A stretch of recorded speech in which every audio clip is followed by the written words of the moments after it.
Une mesure des inégalités quantitatives, la disparité. Quelle est la caractéristique de la disparité comme mesure des inégalités?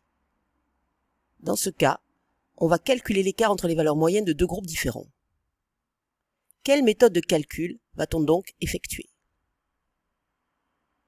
On choisit d'abord une variable, le salaire, le revenu, le patrimoine, puis un critère, le genre, l'âge ou la profession.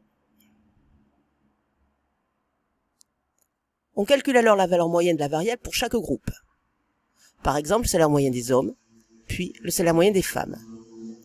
Il faut ensuite mesurer l'écart des deux valeurs moyennes, soit avec un écart absolu, soit avec un écart relatif, un coefficient multiplicateur ou bien un taux de variation. Calculons d'abord l'écart absolu.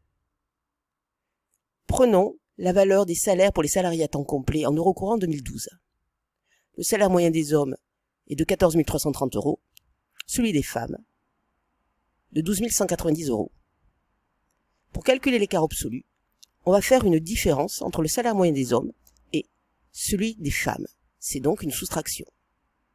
Ainsi, dans ce cas, le salaire moyen des hommes qui est de 14 330 €, moins le salaire moyen des femmes qui est de 12 190 €, la différence est donc de 2140.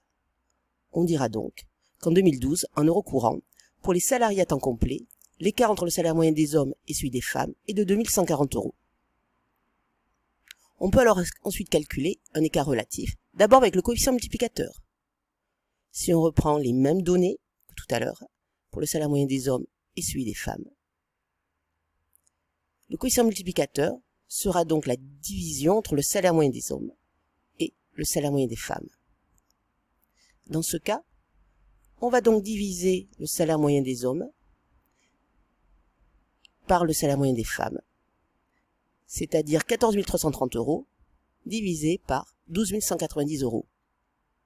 On obtient alors 1,17. On peut alors dire qu'en 2012, en euros courants pour les salariés à temps complet, le salaire moyen des hommes est 1,17 fois plus grand que le salaire moyen des femmes. On peut aussi mesurer l'écart relatif avec un taux de variation. Si on prend toujours les mêmes données,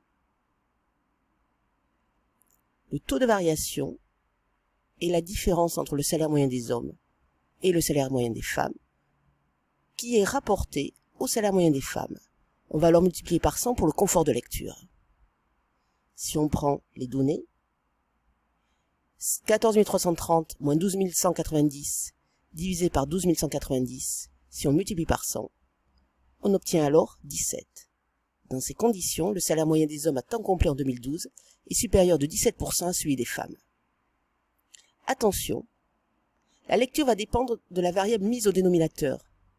Si on met au dénominateur le salaire moyen des femmes, on dira que le salaire moyen des hommes à temps complet en 2012 est supérieur de 17% à celui des femmes. Maintenant, si on met le salaire moyen des hommes au dénominateur, le résultat va être différent, mais il va y avoir aussi une lecture différente. On dira que le salaire moyen des femmes à temps complet en 2012 est inférieur de 15% à celui des hommes.